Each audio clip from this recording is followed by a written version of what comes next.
बहुत बहुत स्वागत आप सभी का कहानी कुर्सी की में। मैं हूं सौरभ। हर्षवर्धन त्रिपाठी जी, प्रोफेसर मिताभ सिंह जी और समीर चौगांवकर जी हमारे साथ हैं। संगीत रागी जी पहुंचने वाले हैं। बंगाल की बात हुई थी, पूरी नहीं हो पाई थी, तो योगी जी की एंट्री, प्रधानमंत्री का यूं एक शादी में चले जाना, प्रधानमंत्री का वीडियो बना के दिखाना कि कितनी भीड़ आ रही है उनकी सभाओं के अंदर और लोगों में इस बार परिवर्तन का जबरदस्त जज्बा है, और मंच पर शुभेंदु अधिकारी का योगी आदित्यनाथ के यूं झुक कर के पैर छू लेना, ओवैसी का हुमायूं कबीर से नाता तोड़ लेना, ये सारी बातें चल रही हैं बंगाल के चुनाव में। और ममता बनर्जी कहीं ना कहीं इन सारे फैक्टर्स की वजह से, सारे मुद्दों की वजह से कुछ तो नुकसान अपना होता हुआ देख भी रही है। मैं उसका आपको एक और नज़ारा दिखाऊंगा थोड़ी देर में। लेकिन योगी आदित्यनाथ ने अपनी रैली में कोलकाता के मेयर का एक पुराना बयान याद दिलाया। कोलकाता के मेयर हैं फिरहाद हकीम, कैबिनेट मंत्री भी हैं और बड़े पावरफुल मंत्री हैं। इन्होंने कहा कि आने वाले वक्त में आधा बंगाल उर्दू बोलेगा, ऐसा योगी जी ने बताया कि फिरहाद हकीम ने कहा था। फिर उन्होंने कहा कि इसका मतलब आप खुद समझ लीजिए, बंगाली भाषा तक पे खतरा है। सोचो, आज कोलकाता का मेयर आपको चुनौती देता है, कहता है कि बंगाल की आधी आबादी उर्दू बोलेगी, यानी बांग्ला को समाप्त करना चाहते हैं, बंगाली को समाप्त करना चाहते हैं। ये इनकी टीएमसी की साजिश को सफल नहीं होने देना है।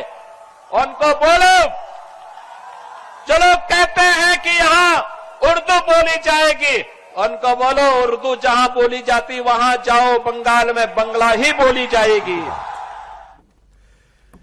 अब ये जो आपने तेवर देखा योगी आदित्यनाथ का, आमतौर पर उत्तर प्रदेश में भी ऐसा तेवर जो है नहीं होता। मतलब वो तो पहले ही एक अलग लेवल पर जाकर के बात करते हैं, लेकिन जो चेहरे पे भाव थे, जो बोली में आक्रामकता थी और आवाज का जो डेसिमल लेवल था, वो आपको बता रहा है कि योगी आदित्यनाथ उस जगह प्रहार करना चाह रहे हैं जो बहुत लोगों के दिल की बात है। कैसे देखते हैं त्रिपाठी जी इसको? उन्होंने वो गुजराती बंगाली करना चाह रहे हैं और इन्होंने बंगाली पे ही बात बता दी। नहीं, गुजराती बंगाली नहीं, ममता बनर्जी ने तो बंगाली बनाम सब किया। बंगाली बनाम बिहारी किया, बंगाली बनाम उत्तर प्रदेश किया, बंगाली बनाम गुजराती किया, कोई कसर नहीं छोड़ी। योगी आदित्यनाथ जो कह रहे हैं वो फैक्ट पर बात कर रहे हैं। जो ममता बनर्जी कह रही है वो लोगों को भड़काने के लिए कोशिश कर रही है। क्या सचमुच गुजराती बनाम है? अगर ऐसा होता तो यूसुफ पठान को क्या मुर्शिदाबाद में अधीर रंजन चौधरी के खिलाफ टिकट देती ममता जी? बिहारी बनाम होता तो क्या कीर्ति आजाद और शत्रुघ्न सिन्हा उनकी पार्टी में होते? तो मुझे नहीं लगता कि ये कोई मुद्दा है। लेकिन चूंकि उनको लगता है कि अगर हम ये नहीं बनाएंगे तो हम कैसे कह पाएंगे कि बहिर्गतो आ रहा है और बंगाल की संस्कृति पे हमला कर रहा है, वो नरेंद्र मोदी और अमित शाह पर हमला कर। लेकिन जो योगी आदित्यनाथ कह रहे हैं ये तो सच है ना, कि फिरहाद हकीम ने साफ साफ कहा कि हमारी 2011 की जनगणना में 27% आबादी थी, बंगाल में हम 30% के ऊपर हो गए, जल्द ही हम यहां पर मेजॉरिटी में आ जाएंगे। इसका क्या मतलब हुआ भाई? कौन सी गणित से बंगाल में मुसलमान इतनी तेजी से बढ़ेगा? दो ही रास्ते हैं, या तो जो टीएफआर है अचानक मुस्लिम महिलाओं का इतना बढ़ जाए, और दूसरा बांग्लादेशी घुसपैठियों को बंगाल में लेजिटिमेट कर दिया जाए, उनको सरकारी तरीके से, संस्थागत तरीके से उनको बंगाल का नागरिक बना दिया जाए। दूसरा और कोई तरीका नहीं। और ये किसको खतरा है? ये सबसे बड़ा खतरा पश्चिम बंगाल की उस संस्कृति को है जिसका एक समय में, जो 1905 से लेकर, जिसको जो लाल इश्तिहार से प्रधानमंत्री ने याद दिलाया था, उससे लेकर आजादी तक देखें तो जो मूल रूप से हिंदुओं और मुसलमानों का जो दंगा था, जो सांप्रदायिक संघर्ष था, जिसमें एक हिस्सा कटा और भारत का एक भाग और बट गया। तो ये वही स्थिति होती दिखती है। एक्चुअली अभिषेक बैनर्जी का बयान है, अमित शाह जी ने कहा था परिवर्तन होगा, तो उन्होंने कहा था ये परिवर्तन इसलिए लाना चाहते हैं कि फिर गुजराती तय करेंगे कि आप क्या खाएंगे, क्या पिएंगे, क्या पहनेंगे, क्या बोलेंगे। तो वो गुजराती वाला नैरेटिव, लेकिन जो है पिछली बार जितना ये बाहरी वाली बात चल गई, इस बार वैसा विमर्श अभी तक लग नहीं रहा कि बंगाल में कोई टीएमसी जो है वो बना पा रही है। मैं आपको एक उदाहरण दिखाता हूं। ममता बनर्जी की रैली का जो एक क्लिप पड़ा हुआ है इस खबर के बाद वाला, वो जरा भी निकाल करके चला दीजिए। एक बार पहले भी हो चुका है उनके साथ ये वो नारा लगवाती है और नीचे से भीड़ जो है नारा रिपीट नहीं करती है। इसके ठीक उल्टा हो रहा है। मोदी की हर डायलॉग पर, हर लाइन पर जबरदस्त जोश, आवाज दिखाई देती है। अब यहां भी एक रैली में उनके साथ ऐसा ही हो गया। ममता जी कुछ नारा लगवाना चाह रही थी, कोई बोला ही नहीं। फिर उन्होंने उनको जाके उनको बोलना पड़ा माइक से, अरे ना भाई बोल रहे हैं ना बहन बोल रही है, क्या हो गया? मेरे पीछे आवाज लगाई। पिछली बार नोटबंदी के लिए बोल दिया था, जब कोई बोला नहीं, बोला नोटबंदी में लाइन में लगे थे ना। हाँ, पहले उन्होंने बोला कि एसआईआर की लाइन में लगे, कोई बोला ही नहीं। फिर बोला कि नोटबंदी में लगे थे, तो हम नोटबंदी में तो सब लगे थे, तब लोगों ने हाथ खड़ा किया। अब ये वाला आप वीडियो देखिए।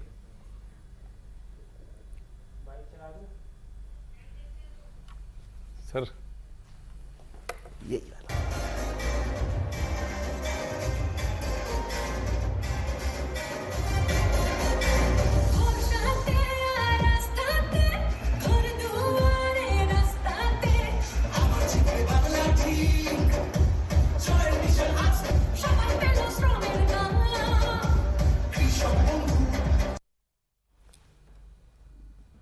इसमें आवाज नहीं आ रही है, लेकिन ये वीडियो वही है जिसमें वो, जी हाँ ये वही वीडियो है, लेकिन वो आप कह रही हैं लोगों से बोलने के लिए, तो ना भीड़ में से आवाज आई थी ना हमारे माइक में से आवाज आई। खैर कुछ गलती हो गई, टेक्निकल फॉल्ट हुई। प्रोफेसर संगीत रागी जी आ गए। सर बहुत स्वागत है आपका। तो मैं शुभेंदु अधिकारी का बयान हमारे पास है, वो आपको दिखाता हूं। फाइनल कमेंट सबका हो जाएगा बंगाल पर, आप क्योंकि चर्चा काफी हो गई है। शुभेंदु अधिकारी ने एक आंकड़ा दिया। उन्होंने कहा कि 177 सीट आ रही है इस बार भारतीय जनता पार्टी की। वो कैसे पहुंचे हैं, उन्होंने कोई सीट वार गिनती की होगी। 148 मैजिक नंबर है और उससे वो लगभग 29 सीट ज्यादा आने का दावा कर रहे हैं। देखते हैं। इस एरिया में बीजेपी पिछले लोकसभा चुनाव में 49% वोट मिला, तब एसआईआर नहीं हुआ था। एसआईआर का बाद यहाँ 55% वोट मिलेगा बीजेपी को, सब सीट जीतेगा। सबसे कम मार्जिन रहेगा 30,000 डिफरेंस, 30,000 से 50,000 के ऊपर सब प्रत्याशी। हमारी सबका नेता अमित शाह जी बता दिया 170 से नीचे नहीं आएगा, ऊपर कितना जाएगा जनता को मालूम है। मैं बार बार सब सभा में बता रहा हूं, 16 में 3 सीट बीजेपी जीता था, 21 में 77 सीट जीता है, इस बार 177 हो ही जाएगा। ये मेरा पर्सनल एनालिसिस। 177 प्रोफेसर साहब, 177 भाजपा। देखिए, मैं तो पहला दिन से ये चीज कह रहा था 160 से 170 के बीच में, ये मैं पहले ही दिन से बोल रहा था। आप लोग इस बात से सहमत नहीं थे। समीर जी ने कहा था कि भाई सरकार बनाने जा रही है, और उसके पीछे बस मेरा एक ही तर्क था कि हर कंस्टिट्यूएंसी में उनका वोट कटा है। अब एक दूसरा नैरेटिव वहाँ पर चलाया जा रहा है। दूसरा नैरेटिव ये चलाया जा रहा है कि जो पहला फेज में वोट कटा था वो मूलतः हिंदुओं का वोट ममता बनर्जी ने कटवाया था। तो ममता बनर्जी ने यदि कटवाया था तो ममता बनर्जी को खुश होना चाहिए था कि भाई ये सब भारतीय जनता पार्टी के वोट हैं, तो कट जा रहा है तो उनको तो प्रसन्न होना चाहिए था। लेकिन वो उसी समय से ममता बनर्जी इसका विरोध करने के लिए सड़क पर उतर रही थी। इसका मतलब है कि एक नैरेटिव बनाने की कोशिश की जा रही है, लेकिन सच्चाई ये है कि 90 लाख वोट कटा है। 90 लाख में से मैं मान करके चलता हूं कि 80% वोट, 90% वोट वो वोट है जो ममता के पाले में जाती थी। अच्छा, अब वो वोट यदि खत्म होता है, एक क्रॉस द कॉन्स्टिट्यूएंसी 14,000 से 34,000 के बीच का मामला है जो वोट कटा है, एक क्रॉस द कॉन्स्टिट्यूएंसीज। ऐसे में मुझे लगता है जहां पर कई जगह 21% का वोट मार्जिन है, कहीं पर 15% है, कहीं पर 3% है, 5% है, 7% है। वो 3%, 5%, 7% वाली सीटें जो ममता बनर्जी पहले जीत करके आई थी, और ये कंटेस्ट आप देखेंगे कि हिंदू बहुल इलाके में है, चाहे हिंदू मेजोरिटी में है, उस इलाके में ये है। तो वो सीटें जो है आज के दिनों में ममता बनर्जी के पास नहीं जा रही है, Bharatiya Janata party 160 plus. Professor साहब आप बताएं फाइनल ओपिनियन अभी तक की। मुझे तो लग रहा है डबल डिजिट जो पिछले बार था उसी के करीब रहेगा, 90-100 के करीब। और मुझे तो कई बार डर ये लगता है कहीं 120 भी बीजेपी को आई तो कहीं सरकार बनाने की जुगत न लगानी पड़े। तो मुझे इस बात, लेकिन जो मैंने मेजॉरिटी बीजेपी को नहीं आ रही आपका? नहीं, बिल्कुल नहीं आ रही है। और मैं ये अपने इस बेसिस पे भी कह रहा हूँ कि आज भी मैंने एक वही पॉलिटिकल साइंस प्रोफेसर से बात की, उनके स्टूडेंट से बात की जो फील्ड स्टडी कर रहा है कुछ और चीज़ों पर कोस्टल एरियाज में। उसने बताया एक चीज़, तो वो बहुत क्लियर नहीं बता रहा था, उसको शायद जो भी जिस तरह का भी डर था, वो ये जरूर कह रहा था प्री पोल वायलेंस और पोस्ट पोल वायलेंस बहुत ज़्यादा होगा। तो उसकी भी लेकिन वो ये भी जाते जाते कहा गया कि मेजॉरिटी दीदी का ही आएगा, ममता बनर्जी का ही आएगा, इसमें कोई संदेह नहीं है। अब वो हो सकता है कि जो उनका पीक था उससे कम हो। ठीक, बट आपका सस्पेंड है, बीजेपी सरकार में नहीं आ रही इस वक्त, अभी तक क्या हालात में? समीर जी।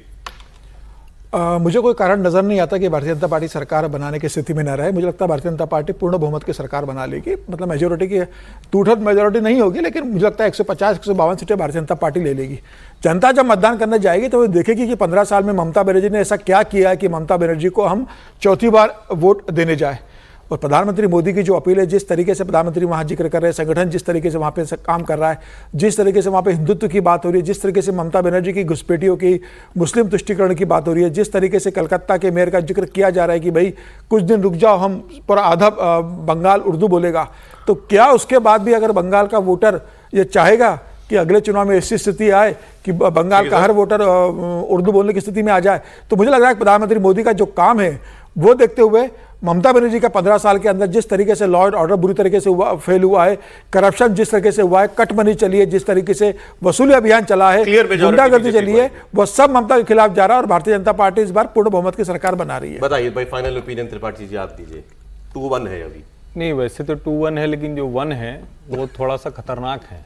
1 खतरनाक, क्योंकि नारी शक्ति वंदन से बहुत प्रभावित है, क्योंकि भाभी जी जो है वो पूरा प्रभाव है, तो बंगाल है, तो इसलिए उनकी बात भी थोड़ी सुननी होगी। लेकिन अभी जो पश्चिम बंगाल की स्थिति है, और मैं पहले दिन से ये कह रहा हूं कि भारतीय जनता पार्टी बहुत मजबूत है, लेकिन ममता बनर्जी के साम दाम दंड भेद के आगे टिकना क्या भाजपा ने उसकी व्यवस्था कर रखी है?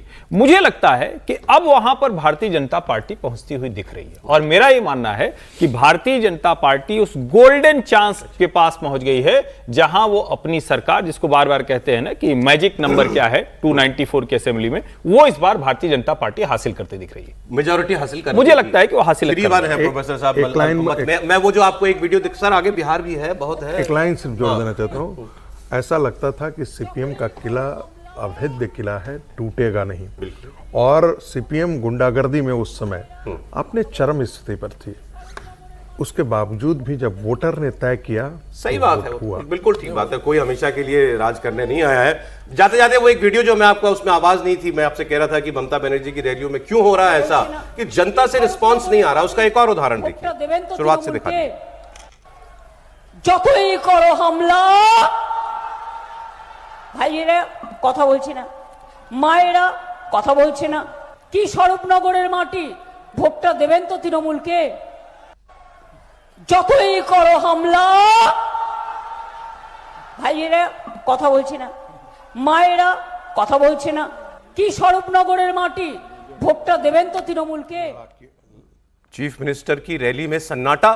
अब प्रोफेसर साहब बता सकते हैं वो क्या कह रही थी? वो कह रहे थे कि महिला कुछ बोल नहीं रही है, पुरुष को बोल नहीं रहे हैं, ये स्वरूप नगर के लोगों को क्या हो गया है, तो आवाज नहीं आ रही थी, तो उसका वो प्रतिकार कर रही थी। लेकिन ये देख के ये भी लग रहा है, इसके पहले का एक और विजुअल था, वही योगी जी के जिस तरह चरण स्पर्श कर गए शुभेंदु अधिकारी, एक व्यक्ति शायद वो कैंडिडेट था, वो चरण स्पर्श करने गया, वो पीछे भागी हैं, तो वो भी एक कॉन्ट्रास्ट दिखा रहा है कि राजनीति का है ना सर, ऐसा होता नहीं आमतौर पे। जी, लेकिन वो सिंबोलिज्म है, दोनों का सिंबोलिज्म था। आगे चलिए बिहार की बात कर लेते हैं, क्योंकि एक और राज्य में, बंगाल में बीजेपी का चीफ मिनिस्टर बनेगा नहीं बनेगा ये तो बहस का विषय है। बिहार में चीफ मिनिस्टर बन रहा है भारतीय जनता पार्टी का, और इसमें खबर आपको ये दे दूं मैं, इसका ऐलान केंद्रीय कृषि मंत्री शिवराज सिंह चौहान करेंगे, क्योंकि बीजेपी के केंद्रीय नेतृत्व ने शिवराज सिंह चौहान को बिहार का पर्यवेक्षक बना दिया है। शिवराज जी अब पटना जाने वाले हैं, वहां बीजेपी विधायक दल की वो बैठक कराएंगे, जिसमें विधायक दल के नेता के नाम का ऐलान किया जाएगा। और अभी तक के सारे अनुमान ये कह रहे हैं कि सम्राट चौधरी के नाम पर मुहर लगनी चाहिए। इसके बाद एनडीए विधायक दल की मीटिंग होगी, उसमें सम्राट चौधरी के नाम का ऐलान होगा। 14 अप्रैल को नीतीश कुमार ने अपनी कैबिनेट की अंतिम बैठक जो है वो बुलाई हुई है, 14 अप्रैल मतलब कल, और उसके बाद वो उसी दिन अपने पद से इस्तीफा दे देंगे और 15 अप्रैल को नए मुख्यमंत्री का शपथ ग्रहण होगा। थोड़ी देर पहले मुख्यमंत्री आवास से केंद्रीय मंत्री ललन सिंह संजय झा के आवास पर उनसे मिलने के लिए पहुंचे, और कुछ देर की मुलाकात के बाद दोनों एक ही गाड़ी से फिर सम्राट चौधरी के घर पर पहुंचे हैं।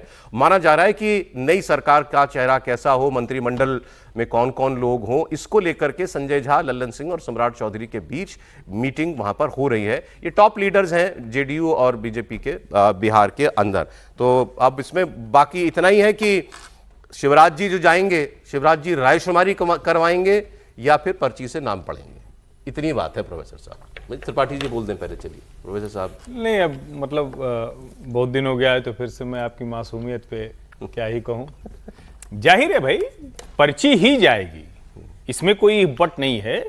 जो नरेंद्र मोदी के मन में नाम होगा वही तय होने वाला है। इसको हम लोग बहुत मतलब उस तरह से अब देखे नहीं, क्योंकि जो चर्चा करनी वो चर्चा कर ली होगी।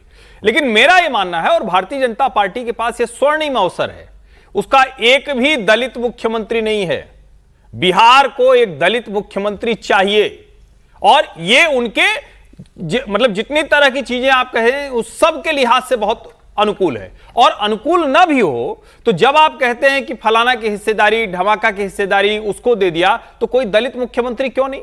और बिहार जैसे राज्य में जहां कई बार अलग अलग तरीके से चर्चा हुई, तो अगर हम उसको शासन के लिहाज से देखें तो ब्राह्मण, राजपूत, भूमिहार खूब रह चुके हैं मुख्यमंत्री जी। जब हम देखें तो यादव, कुर्मी खूब रह चुके हैं मुख्यमंत्री, तो क्यों नहीं एक दलित को मुख्यमंत्री बनाना चाहिए? आप खुद ही कह रहे हैं कि तो तय हो चुका होगा।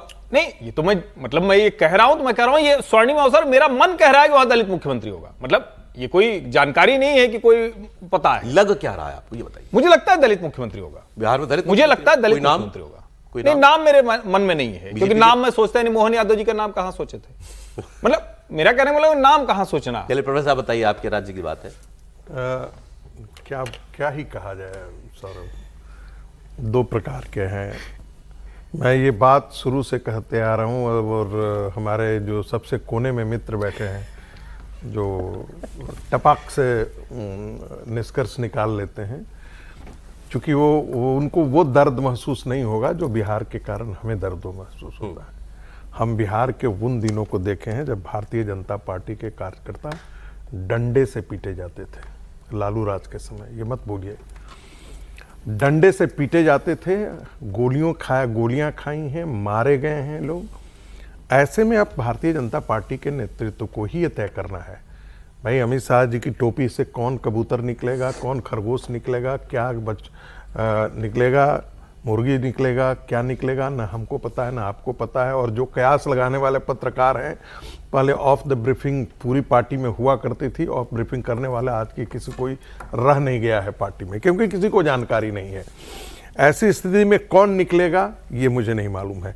लेकिन एक बात जरूर जानकारी में रहती है कि भारतीय जनता पार्टी का केंद्रीय नेतृत्व सरप्राइज हमेशा करता है, और जिन नामों के बारे में आप चर्चा करते हैं, इतनी बात जरूर ध्यान में रखनी चाहिए कि भाई ये कौन सा राज्य है। एक बात हो रही थी कि एक महिला मुख्यमंत्री हो, लेकिन वो महिला यदि मुख्यमंत्री हो तो दबंग होना चाहिए, और बात में बिल्कुल सहमत हूं। कोई दलित वोट आपका, जिसे हम कहते हैं दलित वोट, कहां से आएगा? सिंबॉलिक राजनीति को यदि भी आप ध्यान में रख करके आए, एक अच्छा मौका आपने कहा महिला या दलित को उस पद पर बैठाने का। मुझे लगता है कि ये एक चांस है। मेरा कहना है कि आप बाहर से ही नेतृत्व क्यों ढूंढते हैं? ठीक, आप अपना नेतृत्व खड़ा क्यों नहीं करते? आप सीधे सीधे बोलिए ना सर। नहीं, मेरे चाहने और ना चाहने की बात नहीं है, मैं बहुत क्लियर हूं। मैं इसलिए बोला था कि नहीं सौरभ, होता क्या है कि विचारधारा में इतनी जैसे ना गंगा जब निकलती है ना तो बनारस तक आते आते मैली हो चुकी होती है, और उससे आगे जाती है ना कलकत्ता तक, तो वो पूरे कचड़े में सब कह दिया आपने। तो ये तो देखना है ना, जब पार्टी आइडियोलॉजी की बात करती है ना, सुन लीजिए बस चिड़िए ना, जब पार्टी आइडियोलॉजी की बात कहती है ना, तो ये भी ध्यान में रखना चाहिए, कार्यकर्ता मरने के लिए सिर्फ नहीं होता, अपना कार्यकर्ता हो, विचारधारा से जुड़ा हुआ आदमी। बिल्कुल। समीर जी बोलिए। देखिए, शिवराज सिंह चौहान को केंद्रीय पर्यवेक्षक बनाकर भेजा गया है। शिवराज सिंह चौहान खुद ओबीसी है, तो क्या ओबीसी पर्यवेक्षक जा रहा है तो वहां क्या ओबीसी मुख्यमंत्री बनेगा? तो मुझे लग रहा है इस बात की संभावना कम है। वहाँ मुझे लगता है या तो किसी अपर कास्ट को दे सकते हैं, क्योंकि जिस तरीके से अपर कास्ट में राजगी या तो वो होगा, या फिर दलित को लेकर जाएगा कि दलित को दिया सकता है। दो ही संभावना, ओबीसी के बनने की संभावना मुझे कम नजर आ रही है। और भारतीय जनता पार्टी ये भी देखेगी कि अब बिहार में उनको मिली है, लेकिन हालांकि ये भी सही है कि नीतीश के साथ गठबंधन में चल रहे हैं, पूर्ण बहुमत की सरकार नहीं है जैसे उनके मध्य प्रदेश और राजस्थान में जिस तरीके से राजनाथ सिंह ने पर्ची निकाल के वसुंधरा को झटका दिया था। अब क्या ये शिवराज सिंह चौहान पर्ची निकाल के जा रहा है, इसीलिए ये बात लग रही है। बिल्कुल किसी को झटका देने वाले। खबर दे रहा हूं, बिहार से हमारे रिपोर्टर जो है नीतीश चंद्रा, उन्होंने खबर भेजी है कि प्रधानमंत्री नरेंद्र मोदी और गृह मंत्री अमित शाह दोनों 15 अप्रैल को नई सरकार के शपथ ग्रहण में शामिल होंगे। मतलब 15 की डेट फिक्स हो चुकी है। 14 अप्रैल की रात ही प्रधानमंत्री पटना आ जाएंगे, रात्रि विश्राम पटना में होगा उनका। शपथ ग्रहण समारोह लोक भवन में होगा। लोक भवन में राजभवन ना हाँ, राज्यपाल हो राज्यपाल के यहाँ। एनडीए के सभी विधायकों को कल और परसों पटना में रहने का निर्देश दिया गया है। कल 14 अप्रैल को कैबिनेट की बैठक के बाद नीतीश कुमार का इस्तीफा होगा। कल ही एनडीए विधायक दल की मीटिंग होगी जिसमें नेता का चुनाव होगा। सम्राट चौधरी का मुख्यमंत्री बनना लगभग तय। ये सारी खबर जो पटना से आ रही है वो दे रहा हूं मैं आपको। नए मंत्रिमंडल में जेडीयू की तरफ से सारे पुराने चेहरों को जगह मिलेगी। निशांत जो बेटे हैं नीतीश कुमार के, निशांत अभी तुरंत डिप्टी सीएम बनने को लेकर कोई अंतिम निर्णय नहीं ले पा रहे हैं। पिछले कुछ दिनों से हर दिन जेडीयू के अलग अलग विधायकों को बुलाकर उनसे राय मांगी जा रही है और ज्यादातर विधायकों ने निशांत को डिप्टी सीएम बनने और पार्टी की कमान संभालने की बात कही है। हालांकि कुछ विधायकों ने अभी तुरंत डिप्टी सीएम बनने की जगह पूरे बिहार में उनके भ्रमण करने और उसके बाद डिप्टी सीएम बनने की उनको सलाह दी है। निशांत भी अंतिम निर्णय आज रात तक ले लेंगे। मतलब ये क्लियर आज आप बताएं समीर जी। आप इसमें सम्राट चौधरी की लगभग तय बताया जा रहा है, निशांत अभी संशय में है ये बताया जा रहा है, और प्रधानमंत्री 15 को वहां मौजूद होंगे। बिल्कुल, प्रधानमंत्री मोदी वहां जा रहे हैं, लेकिन मुझे लगता है कि निशांत कुमार को कोई जिम्मेदारी मिलेगी। अब नीतीश कुमार दिल्ली आ गए तो क्या निशांत को जिस तरीके से सदस्यता दिलवाई गई, जिस तरीके से एक्टिव किया गया, तो क्या निशांत को क्या कैबिनेट मंत्री बनाएंगे? फिर उप मुख्यमंत्री कौन बनेगा? भारतीय जनता पार्टी का मुख्यमंत्री बनेगा तो क्या 2 उप मुख्यमंत्री जेडीयू के बनेंगे या एक उप मुख्यमंत्री भारतीय जनता पार्टी का बनेगा, एक जेडीयू के बनेगा? फिर यह है कि विभागों का बंटवारा कैसा होगा? गृह मंत्रालय का भारतीय जनता पार्टी के पास रहेगा, विधानसभा का स्पीकर भारतीय जनता पार्टी के पास रहेगा। मुझे लग रहा है एक खबर की बात करना जरूरी है आज। देखिए, एक रामनगर सुरक्षित सीट से विधायक है नंद किशोर राम भाजपा के, हरसिद्धि से हैं कृष्णानंद पासवान, अनिल कुमार हैं विधायक, आप दलित नाम ढूंढ रहे हैं, मैं समझ गया। मैं ये कह रहा हूं कि, और मैं समीर जी से असहमत हूं, कोई अपर कास्ट मुख्यमंत्री वहां नहीं होना चाहिए, ना ओबीसी होना चाहिए, कार्यकर्ता होना चाहिए। भारतीय जनता पार्टी की राजनीति के लिहाज से 20 साल बाद उनको ड्राइविंग सीट पर बैठने को मिला, एससी समाज से। अब तो खबर भी आ गई सर। मैं रागी जी पासवान की बड़ी दावेदारी है। रागी जी कह रहे थे कि भारतीय जनता पार्टी के कार्यकर्ताओं को पिटाया जाता था। मैं तो कहूंगा गैर राजद के जितने लोग थे वो वल्नरेबल थे, वो मारे जाते थे, उनकी जो पेटी क्राइम्स थे उन पर सबसे ज़्यादा होता था। दूसरी बात, भारतीय जनता पार्टी ने पहले भी एक्सपेरिमेंट किया है, एक deputy chief minister Renu Devi को उन्होंने बनाया है डिप्टी चीफ मिनिस्टर, तो ऐसा नहीं है उनके पास महिलाओं की कमी है। तो मुझे लग रहा है इस बार कुछ परिवर्तन होगा। अगर वो परिवर्तन उस सेंस में अगर आप एक्सपेक्ट कर रहे हैं कि सम्राट चौधरी ही बनेंगे जो 7 साल 8 साल पहले तक भाजपा में नहीं थे और कहते थे कि जब नीतीश हटेंगे तभी मैं अपना पगड़ी उतारूंगा, तो वैसे लोग को भी बनाना मुझे लग रहा है एक सेगमेंट को वो हर्ट करेगा। लेकिन फाइनली जैसा सब जानते हैं कि भारतीय जनता पार्टी के चीफ मिनिस्टर कैसे बनते हैं और कौन बनता है, ये सिर्फ वहीं के लोग जानते हैं, वही लोग बता सकते हैं। राइट सर, मेरा कहना है अगड़े पिछड़े का आधार बना करके यदि आपने राजनीति की, आज खड़े हो जाएंगे सर। एक आगे क्या भविष्य सर, एक समय चला जाएगा। एक खबर की बात करना ये भी हो जरूरी सकता है कि 16, 17, 18 भारतीय जनता पार्टी महिला आरक्षण के लिए बिल लेकर आ रही है, तो क्या किसी महिला को बना के प्रधानमंत्री बताएंगे कि भाई कि महिला को बनाया? 14 अप्रैल को फिर डॉक्टर भीमराव अंबेडकर जी, तो क्यों नहीं किसी दलित को? और मैं फिर कह रहा हूं, मैं इसलिए नहीं कह रहा हूं कि वैसे एक भी मुख्यमंत्री दलित नहीं है भाजपा का। भाई ऐसा कैसे हो सकता है? कौन सी राजनीति कर रहा है? दलित हो, पिछड़ा हो, ओबीसी हो, उसके ऊपर सबके ऊपर राइडर उनका ये है, जो हो अपना हो, विचारधारा से बिल्कुल ये बात ना, कोई भी हो, ठीक, अपना हो। ठीक, एक ब्रेक ले लेते हैं। कुछ खबरें रह गई हैं, उनकी आगे हम लोग बात करेंगे, अपनी देश की कुछ खबरें और कुछ अंतर्राष्ट्रीय खबरें। भारत के लिए, भारत समेत पूरी दुनिया के लिए ट्रंप आज एक बहुत गहरी खाई खोदने जा रहे हैं। उन्होंने ऐलान किया है कि आज शाम से भारतीय समय के मुताबिक स्ट्रेट ऑफ हॉर्मुज से एक भी जहाज ना अंदर जाएगा ना बाहर निकलेगा। जैसा उन्होंने वेनेजुएला का ब्लॉकेड किया था, वैसा ब्लॉकेड वो ईरान का करने जा रहे हैं। मतलब अभी तो इक्का दुक्का 4-6 जहाज आ भी रहे थे।